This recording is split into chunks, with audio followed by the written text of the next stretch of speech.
ആറന്മുളയിലെ സ്ഥിതി ഗുരുതരം. ആറന്മുള ക്ഷേത്രത്തിലേക്കുള്ള റോഡുകളിലേക്കും വെള്ളം കയറിയിരിക്കുന്നു. എ.വി. ജയശങ്കർ ചേരുന്നു. ജയശങ്കർ, നേരത്തെയും ഒരുപാട് ദൃശ്യങ്ങൾ കാണുകയായിരുന്നു. ഇപ്പോഴിതാ ആളുകൾ കയ്യിൽ കിട്ടിയ സാധനങ്ങളെല്ലാം എടുത്ത് പോവുകയാണ്. ക്യാമ്പുകളിലേക്കാണോ അവർ പോകുന്നത്? ആ ആറന്മുള ക്ഷേത്രത്തിലേക്കുള്ള റോഡുകളിലെല്ലാം വെള്ളം കയറിയല്ലേ? അതായത് റോഷ്നി, റാന്നിയിലാണ് ഈ പമ്പാ നദി കുറച്ചു മുമ്പ് രാവിലെയൊക്കെ കലിതുള്ളിയെങ്കിൽ അതിപ്പോൾ ആറന്മുളയിലേക്ക് മാറിയിരിക്കുന്നു. നമുക്ക് ആ ദൃശ്യങ്ങൾ കാണാം. ഇത് നദി കരകവിഞ്ഞൊഴുകി ചീറിപ്പാഞ്ഞ് ഒഴുകുന്ന ദൃശ്യങ്ങളാണ്. ഇത് നാട്ടുകാരൊക്കെ തന്നെ വാഹനവുമായി പോയിരുന്ന ജനവാസ മേഖലയിലേക്കുള്ള റോഡാണ്. ആ റോഡിലാണ് ഇങ്ങനെ കുത്തി ഒഴുകി പമ്പാ നദി പോകുന്നത്. കലിതുള്ളി പമ്പാ നദി ഒഴുകുമ്പോൾ അത് ജനജീവിതത്തെ വലിയ തോതിൽ ബാധിച്ചിട്ടുണ്ട്. രാവിലെ നമ്മൾ ഇങ്ങോട്ടേക്ക് വരുമ്പോൾ ഇത്രമാത്രം വെള്ളം ഇവിടെ ഉണ്ടായിരുന്നില്ല. പക്ഷേ ഇപ്പോൾ സ്ഥിതിഗതികൾ ആകെ മാറിയിട്ടുണ്ട്.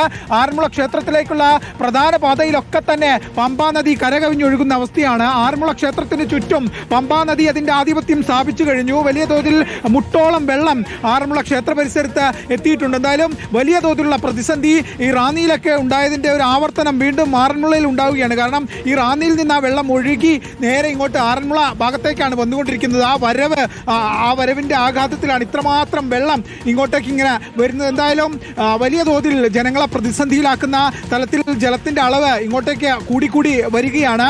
ഈ ആളുകളെ ദുരിതാശ്വാസ ക്യാമ്പിലേക്ക് ഉൾപ്പെടെ മാറ്റുന്നതിൻ്റെ നടപടിക്രമങ്ങൾ ഇതിനോടകം തന്നെ ആരംഭിച്ചു.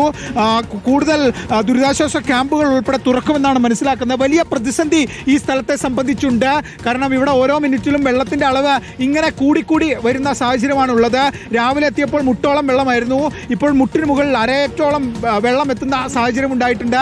ഈ പമ്പാ നദിയിൽ ഉൾപ്പെടെ ജലനിരപ്പ് വലിയ തോതിൽ ഉയരുന്നത് വലിയ പ്രതിസന്ധി ഉണ്ടാക്കുന്ന സാഹചര്യമാണ്. ഇനി വൈകിട്ടോടുകൂടി ഈ ജലനിരപ്പൊക്കെ തന്നെ വീണ്ടും വർദ്ധിക്കാനുള്ളൊരു സാധ്യത തള്ളിക്കളയുന്നില്ല. അതുകൊണ്ട് തന്നെ അതുമായി ബന്ധപ്പെട്ട വലിയ ജാഗ്രത ജില്ലാ ഭരണകൂടത്തിൻ്റെയും മറ്റും ഭാഗത്തുനിന്ന് ഉണ്ടാകുന്നുണ്ട്. ഇനി ഈ പത്തനംതിട്ട ജില്ലയിൽ ഈ മഴ ഇങ്ങനെ തുടരുകയാണെങ്കിൽ ഒരു ആശങ്കയുടെ കേന്ദ്രമായി മാറാൻ സാധ്യതയുള്ളത് ആറന്മുള തന്നെയാണ്. 2018 പ്രളയകാലത്തുൾപ്പെടെ വലിയ തോതിലുള്ള പ്രതിസന്ധികൾ ഉണ്ടായിരുന്നു. ആ പ്രതിസന്ധികൾ ഈ തവണയും ആവർത്തിക്കാനുള്ളൊരു സാധ്യതയുണ്ട്. എന്തായാലും നമുക്ക് ആ ദൃശ്യങ്ങളിൽ കാണാം. അത്രമാത്രം വെള്ളം ഇങ്ങനെ ചീറിപ്പാഞ്ഞ് പോകുന്ന ഒരു അവസ്ഥയാണുള്ളത്. ഈ ആറന്മുളയെ സംബന്ധിച്ച് 2018 പ്രളയത്തിൽ വലിയ തോതിലുള്ള നാശനഷ്ടം ഉണ്ടായൊരു സ്ഥലമാണ്.